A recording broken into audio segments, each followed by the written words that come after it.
Thank you so much, Patrice. I very much appreciate the welcome and your leadership in the ministry.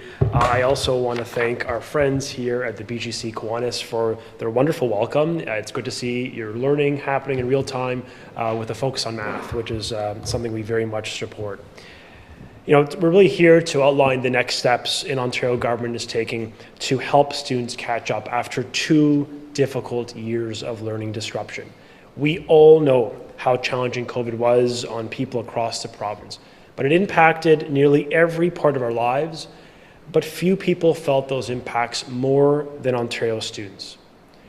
And parents know, because they've seen it firsthand, that the constant disruptions, the union-driven strikes, and the global pandemic, all of this has impacted children in our province. And it's set them back in reading, writing, and math, a trend we are seeing across this country and the Western world. From the United Kingdom to the United States to all provinces in this federation, students are falling behind. And while this is a global challenge, Ontario has a plan to help kids catch up on their studies, and it starts with keeping kids in class without disruption right to June. This isn't a slogan, it is a necessity to get kids back on track. They must stay in class in front of their educators, getting back to the basics of learning. We cannot improve math scores if children face the perennial threat of strikes or withdrawing services where kids don't get a report card to assess their academic performance. Fortunately, Ontario's government has a plan, and it is supported by an historic investment for students in providing innovative, proven new tools to improve math, reading, and writing. The government is funding education at the highest levels ever recorded in the province's history.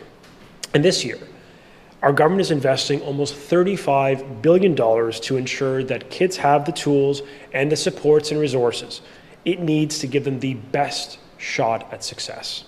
That includes $600 million more for this school year compared to the year prior. Now, in addition, we've delivered a 426% increase to support student mental health. We have delivered an historic high in special education, $92 million more this year alone. And in practical terms, it means 3,200 more educational assistants are in our schools since we took office to help those with special needs. This record investment has led to more than 8,000 more staff working in our schools since we came to office, including nearly 1,000 more frontline educators. Now, to confront the global trend of academic decline, we have developed Ontario's plan to catch up with over $600 million of investment to give kids all the supports they need to get back on track after the disruption. And obviously, this plan is anchored by a simple fact. To achieve academic success, our kids need to be in the classroom. Notre priorité est que les enfants soient en classe. Now, we're tackling this challenge head on.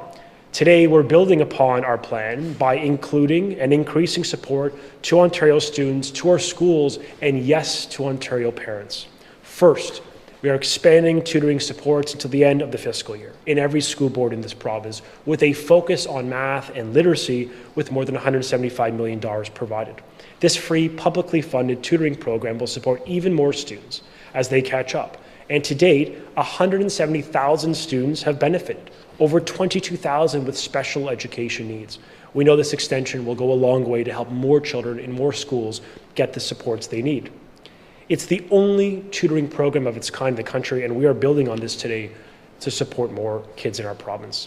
Now, to help our youngest learners with reading, I hear this often from parents, the challenges they're seeing in their young kids and their ability to read. We're taking a bold step forward, implementing a new province-wide literacy screening program for the first time in this province's history. Every child will soon be assessed for their reading skills from kindergarten to grade 2. The program includes supports for those kids that are behind, effectively developing this foundation to build student confidence, to support higher grad rates, and to help more students get jobs of the future. To improve math scores, we too have a plan, and this school year the government is investing $50 million specifically for math to deliver more school-based math coaches, new digital math tools within the classroom, more one-on-one tutoring, and additional supports to improve teacher training. All of this is supported by an overhauled elementary math curriculum that finally focuses on real-life application. For the first time, kids are learning how to code, They're learning financial literacy and digital literacy in every grade starting in grade 1. Now, based on the EQAO results, the government is developing a new math recovery strategy to bolster math scores, competence, and practical knowledge in the classroom. So new supports for students are critical, but our government recognizes, and we've always believed, that parents play a critical role in the life and success of a child. And that's why I am so pleased to announce on behalf of the Premier and government that starting today, parents across Ontario could apply for Ontario's catch-up payments. To put it simply, that means parents with school-age children up to 18 can receive $200 for every child. And while parents with school-age children with special education needs up to 21 years old will be able to receive $250. Families can apply today online for catch-up payments through ontario.ca/catch-up payments. That's ontario.ca/catch-up payments to apply through a secure application, which takes literally a few minutes.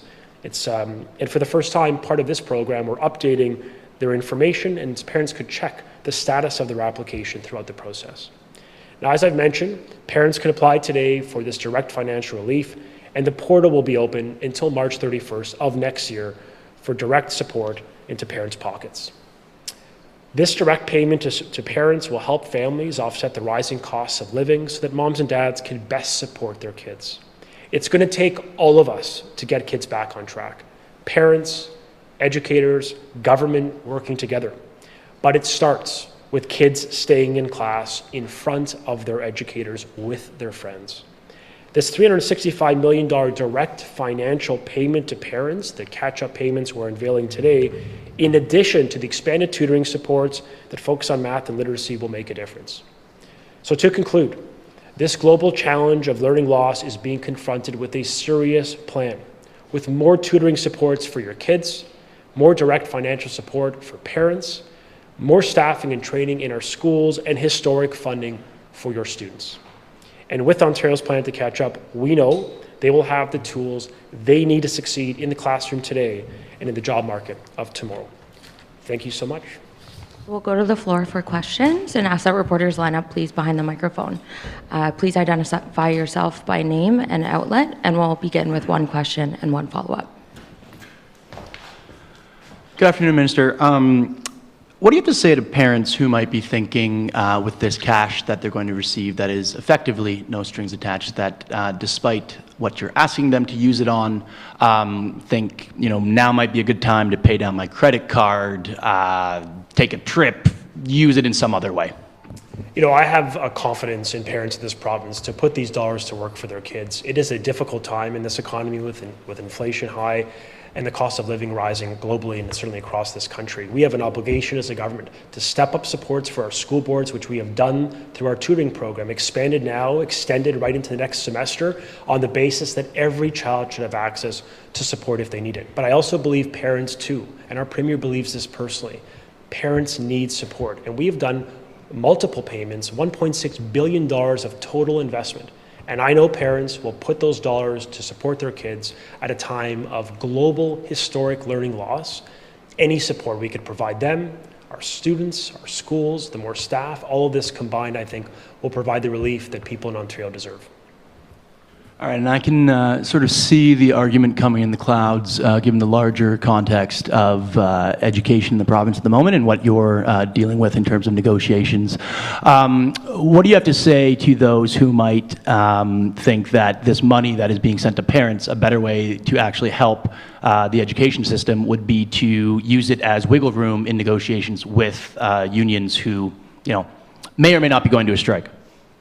I think we can invest more in our schools and increase support to parents. It's not an either-or proposition. We believe in providing more investment at the highest levels ever recorded under this progressive Conservative government, in addition to providing over $1.6 billion of direct financial payments to parents who are struggling to pay the bills, working harder and taking home less. They deserve this support.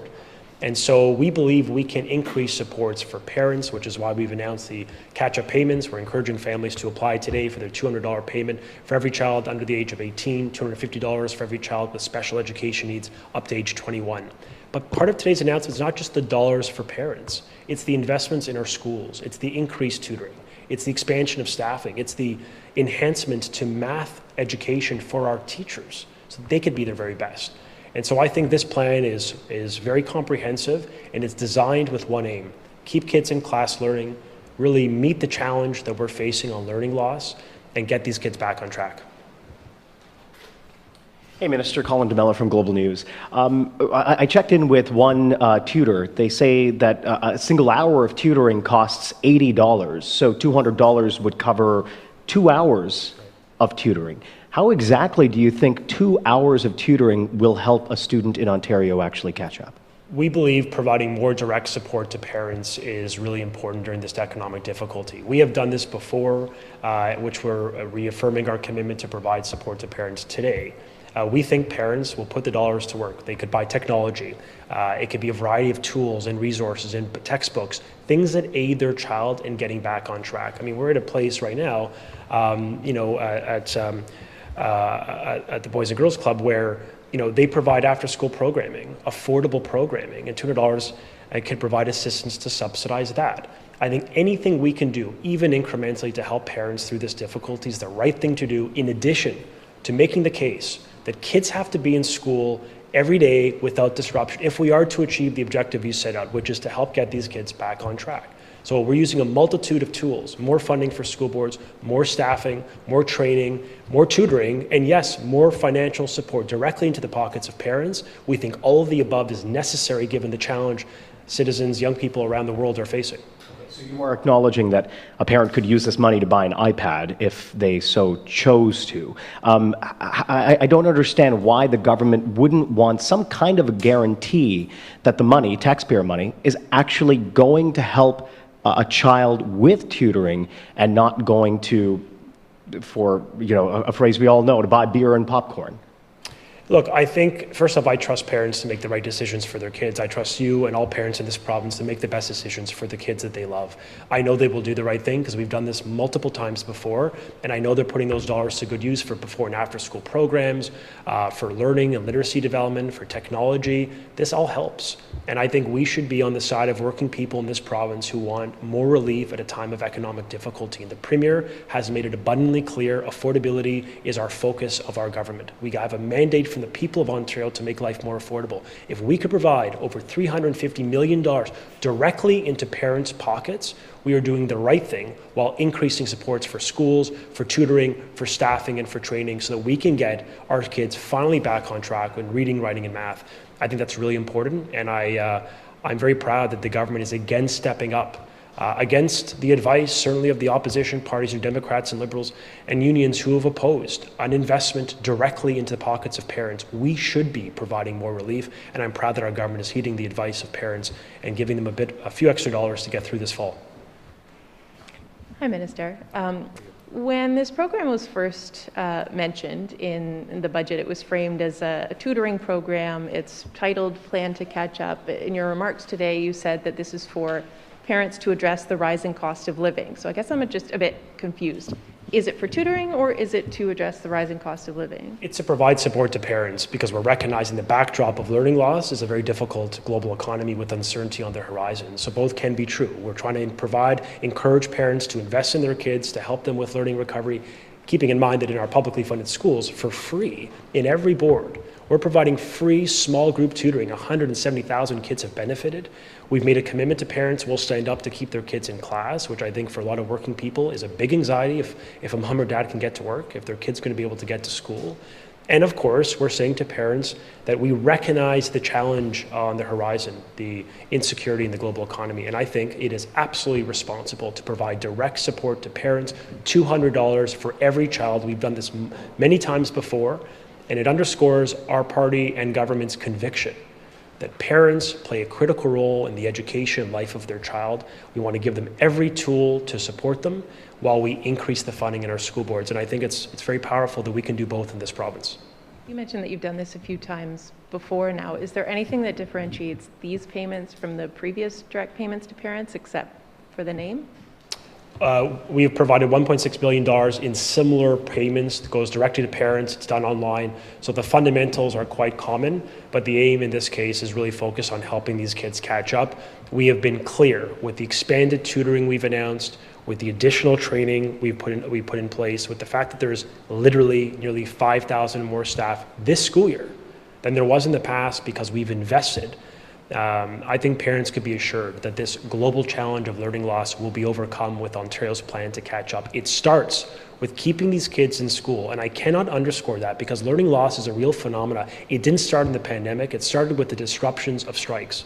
And we have an obligation to these children to keep them in school, to give them some continuity. I mean, for 2 months now, your kids, the kids of this province have had a routine established. And they really love it. I've been right across from the most northern communities, right to Windsor, Essex.